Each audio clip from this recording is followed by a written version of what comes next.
Hi, this is Hung, author of the 5 Steps to Speak a New Language. First of all, thank you so much for all of your comments and your feedbacks on my last video. In that video, I have shared with you my story about how I was struggling for many years with my English and how I finally overcame it in just a few months. We have also talked about the opportunities you can get once you master your listening and your speaking skills.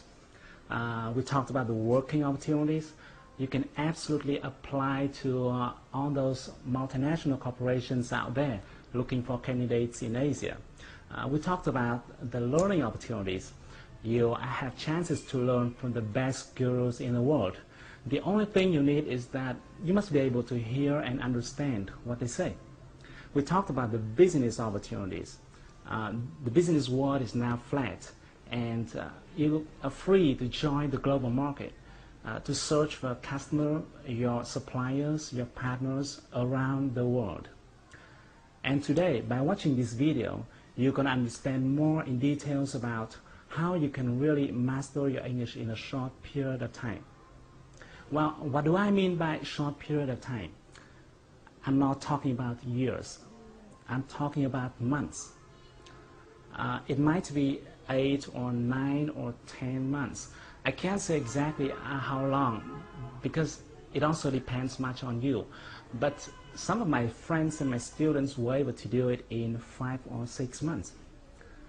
You're going to pick up one of the most important factors that determines whether you will quickly achieve your goal or will be struggling for many years with the language you want to learn.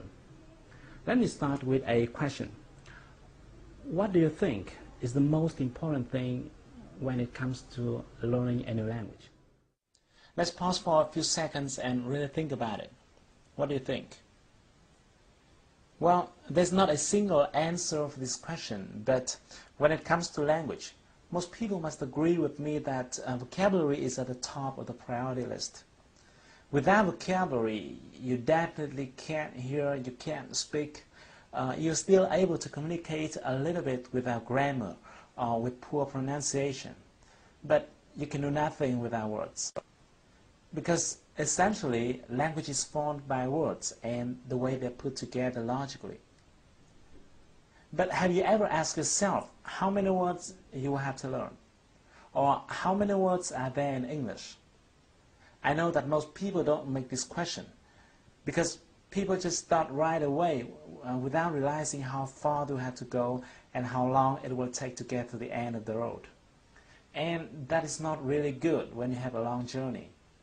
You'll be more likely to reach the target if you have a map in your hand or if you can realize how far you're going to have to go.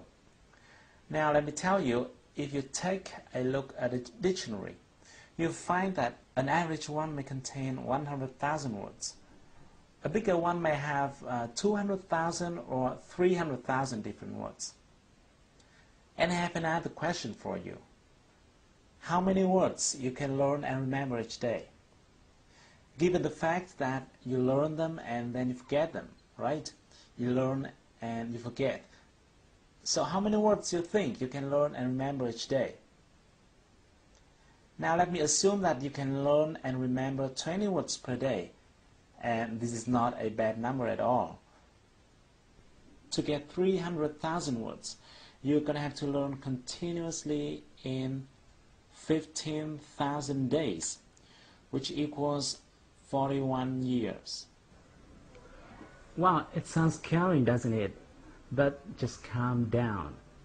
Don't worry, it won't take you 40 years to learn English if you know this one principle. It is Pareto principle.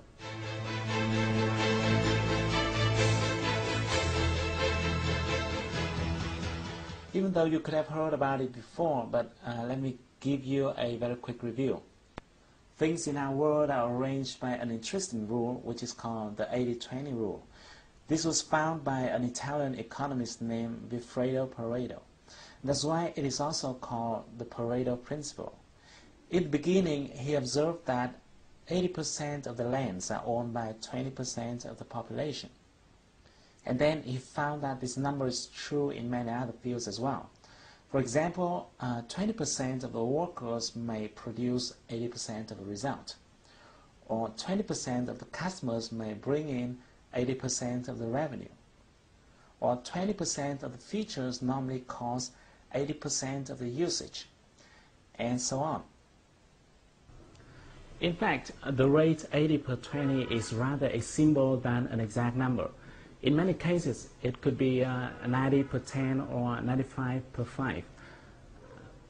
The reason why this principle became famous is because, thanks to it, people could decide where to put their efforts into, like their time, their money, their resources, in order to get the most results.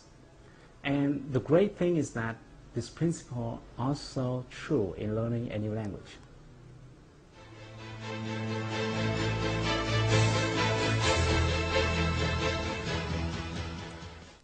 Even though the total number of different words in English may come up to more than 300,000 words, only a small portion of that number is used in daily lives.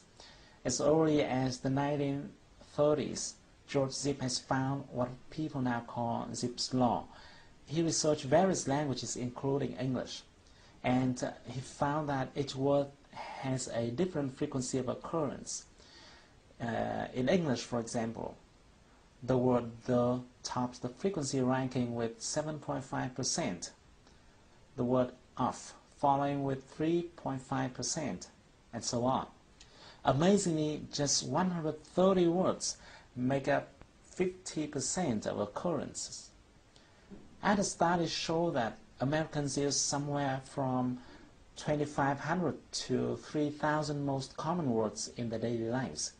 The good news is that these 3,000 common words build up more than 95% of the content in any conversation, telephone call, email, or even books and newspapers.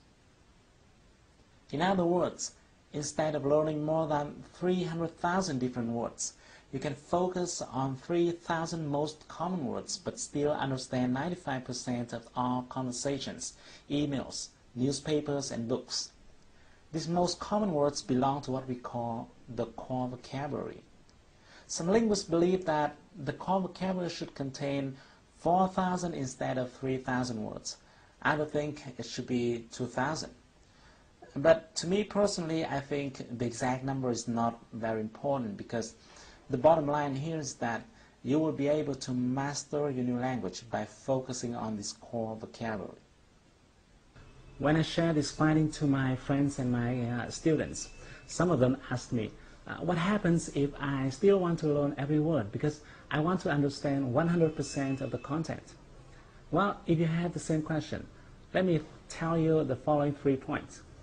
Firstly, I'm not telling you to stop learning after getting those 3,000 words, because once you're mastering your core vocabulary and understanding most of the language, no one stops you from discovering further to enrich your vocabulary, right?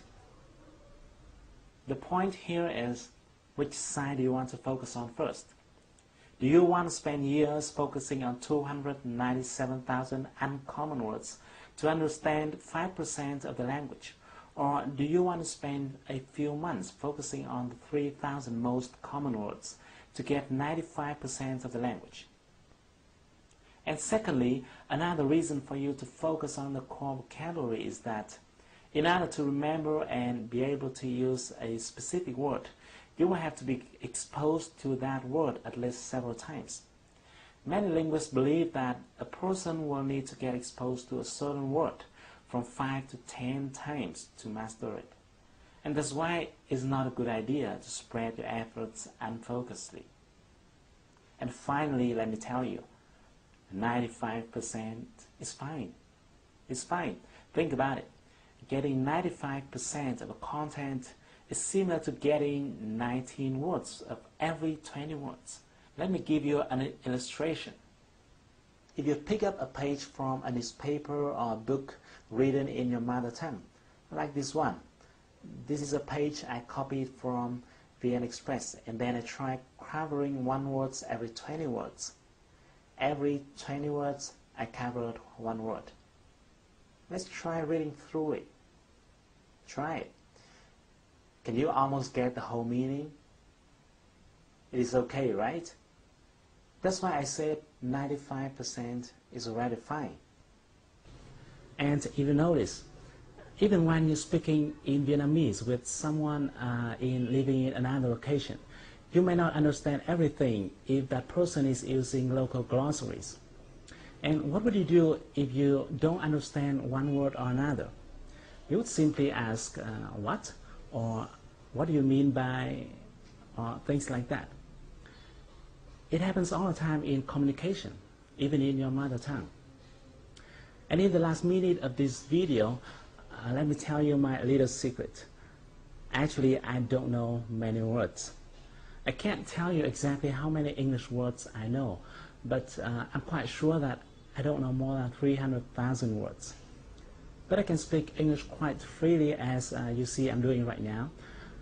I have no problem talking to my partners, negotiating deals over the phone or face-to-face. I have no problem reading documents, newspapers, books. I can watch movies without sticking my eyes into the subtitles. And you can do the same. Now that you've got one of the most important secrets that determines whether or not you will quickly achieve your goal in learning a new language. But we haven't talked about how you can actually get them. Which words are they? In the next video, I'm going to share with you a technique that will help you to quickly acquire all those important words. And the best thing is that you won't have to memorize them, but it will naturally go into your mind and will be retained in a long period of time. So, thank you for watching my video. If you like it, share it with your friends and your beloveds. If you're using Facebook, just simply click the like button to share it with your friends. If you have any question, or even if you don't agree with what I'm telling you so far, feel free to give me your comments and your feedbacks. I'd love to hear them. So stay tuned with your inbox. I'm going to send you the next video soon. But until then, take action. Do something. Do something right now to improve your English. Because if you want to shine tomorrow, you got to sparkle today.